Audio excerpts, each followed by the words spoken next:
I welcome it learn English. என் ஸ்டூடெண்ட்ஸ்க்கு இந்த எக்ஸசைஸ் கொடுப்பேன். 1 ஹவர் ஓடுறதே தெரியாது.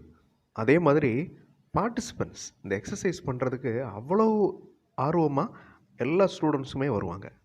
இது ஒரு இன்ட்ரெஸ்டிங்கான எக்ஸசைஸ். உங்களுடைய reading skill, English sentence formation skill, அதே மாதிரி அண்டர்ஸ்டாண்டிங் ஸ்கில், கிராமர் ஸ்கில் எல்லாத்தையுமே சைமல்டேனியஸாக டெவலப் பண்ணும் இந்த எக்ஸசைஸ். இப்போ தமிழ் வாக்கியம் பாருங்கள். எனது சகோதரர் சமையலறையை நேற்று சுத்தம் செய்தார். இது ஒரு சென்டென்ஸ். அடுத்து, நிறைய சுற்றுலா பயணியர் பட்டாம்பூச்சிகளை படம் பிடித்தனர். இது ஒரு சென்டென்ஸ். கீழே 2 பேராகிராஃப் இருக்குது பாருங்கள். அதில் first paragraph, my brother cleaned. அப்போ எனது சகோதரர் சமையலறையை நேற்று சுத்தம் செய்தார். My brother cleaned the kitchen near water falls அப்படின்னு வருதா? நியர் வாட்டர் ஃபால்ஸ் எப்படி வரும்? அடுத்தது பாருங்கள், during their morning forest trip. ஏதோ காட்டில் ட்ரிப் போகிறப்ப my brother cleaned the kitchen அப்படின்னு இருக்கு. So this is irrelevant. அடுத்தது பாருங்கள், while listening to cheerful classical music. Classical music கேட்டுக்கொண்டிருக்கும் போது செவரல் டூரிஸ்ட்னால் நிறைய சுற்றுலா பயணியர். அப்போ 2வது தமிழ் வாக்கியம். அப்போ அந்த சென்டென்ஸ் தான் இது. அந்த சென்டென்ஸுடைய ஸ்டார்டிங் தான் இது. Several tourist photographed colourful butterflies. மீதி இருக்கிற வாக்கியம் மேலே இருக்கிற பேராகிராஃபில் இருக்குது. Colourful butterflies near water falls touring their morning forest trip. அப்போ first sentence, my brother cleaned the kitchen while listening to cheerful classical music. 2 சென்டென்ஸையும் ஷஃபில் பண்ணியிருக்கிறேன். ஆர்டர் மாறி இருக்கும். அதை நீங்கள் கண்டுபிடிக்கணும். சும்மா ஜஸ்ட் லைக் தேட் அப்படின்னு கண்டுபிடிக்க முடியாது. அதை முதல்ல ரீட் பண்ணணும். அதில் எந்த இடத்துல சென்டென்ஸ் கட் ஆகுது, அந்த சென்டென்ஸுடைய ஸ்டார்டிங் என்ன, அந்த சென்டென்ஸ் எப்படி முடியும், இந்த நாலேஜ் இருந்தால் தான் இந்த ஆன்சரை கண்டுபிடிக்க முடியும். ஸோ நீங்கள் ட்ரை பண்ணி பாருங்கள். என்னுடைய ஸ்டூடெண்ட்ஸுக்கு வீக்லி 2 டைம்ஸ் இந்த எக்ஸசைஸ் கொடுப்பேன்.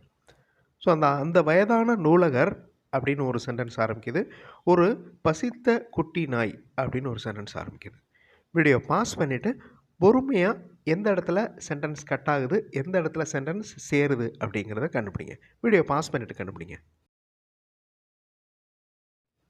The old librarian quietly arranged dusty novels before the members entered the library. மெம்பர்ஸ்லாம் வர்றதுக்கு முன்னாடி அந்த வயதான நூலகர் நாவல்களை அரேஞ்ச் பண்ணுறாரு. A hungry puppy chased falling leaves across garden after yesterday's rainfall. நேற்றைய மழைக்கு பிறகு பசியோடு இருந்த ஒரு குட்டி நாய் கீழே விழும் இலைகளை துரத்தி பிடிக்கிறது.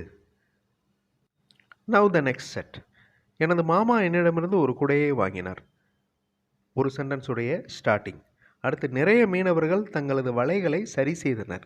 இது 2வது சென்டென்ஸுடைய ஸ்டார்டிங். எந்த இடத்துல சென்டென்ஸ் கட் ஆகுது, எந்த இடத்துல சேருது, வீடியோ பாஸ் பண்ணிவிட்டு கண்டுபிடிங்க. My uncle borrowed a blue umbrella because dark clouds covered the entire sky. வானம் முழுக்க டார்க் கிளவுட்ஸ், இருள் நிறைந்த மேகம் கவர் ஆயிடுச்சான். அதனால் என்னுடைய மாமா ஒரு ப்ளூ அம்பர்லாவை கடன் வாங்குகிறார். அடுத்து, செவரல் ஃபிஷர்மேன் நிறைய மீனவர்கள் ரிப்பேர்டு டேமேஜ்டு நெட்ஸ். டேமேஜான, அதாவது சேதாரமான அவர்களது வலைகளை ரிப்பேர் பண்ணுறாங்க, சரி பண்ணுறாங்க. அடுத்த நாள் மீன் பிடிக்க போகிறதுக்கு முன்னாடி. இப்போ நெக்ஸ்ட் செட். இந்த ஆன்சரை கண்டுபிடிக்கிறதுக்கு முன்னாடி ஒரு சிச்சுவேஷன் கொடுத்துருவேன். அந்த சிச்சுவேஷனில் எப்படியெல்லாம் இங்கிலீஷில் பேசலாம் அப்படிங்கிறத நம்ம ட்ரைனிங் எடுத்துக்கிற மாதிரி வீடியோஸ் தமிழ் வழி இங்கிலீஷ் சேனலில் இருக்குது. சேனல் வீடியோஸ் பாருங்கள், கண்டிப்பாக உங்களுக்கு யூஸ்ஃபுல்லாக இருக்கும். Now look at these sentences. ஒரு இளம் மெக்கானிக் உடைந்த பைசைக்கிளை பொருத்துகிறார், சரியாக பொருத்துகிறார். அடுத்த சென்டென்ஸ் ஸ்டார்டிங், நிறைய கிளிகள் மாமரங்களுக்கு அருகில் ஒன்று கூடுகின்றன. வீடியோ பாஸ் பண்ணிவிட்டு பொறுமையாக ஆன்சர் கண்டுபிடிங்க. ரொம்ப ஈஸியாக கண்டுபிடிக்கலாம். ஸோ ஃபர்ஸ்ட்டு நீங்கள் ரீட் பண்ணுறப்பவே உங்களுக்கு அதில் எந்த இடத்துல கட் ஆகுது, எந்த இடத்துல வேறு சென்டென்ஸ் ஸ்டார்ட் ஆகுது அப்படிங்கிறதெல்லாம் தெரிஞ்சிடும். ரீட் பண்ணுறப்ப கான்சன்ட்ரேட் பண்ணி ரீட் பண்ணணும். மேலோட்டமாக ரீட் பண்ண முடியாது. So the young mechanic fixed broken bicycles carefully inside his small roadside repair workshop.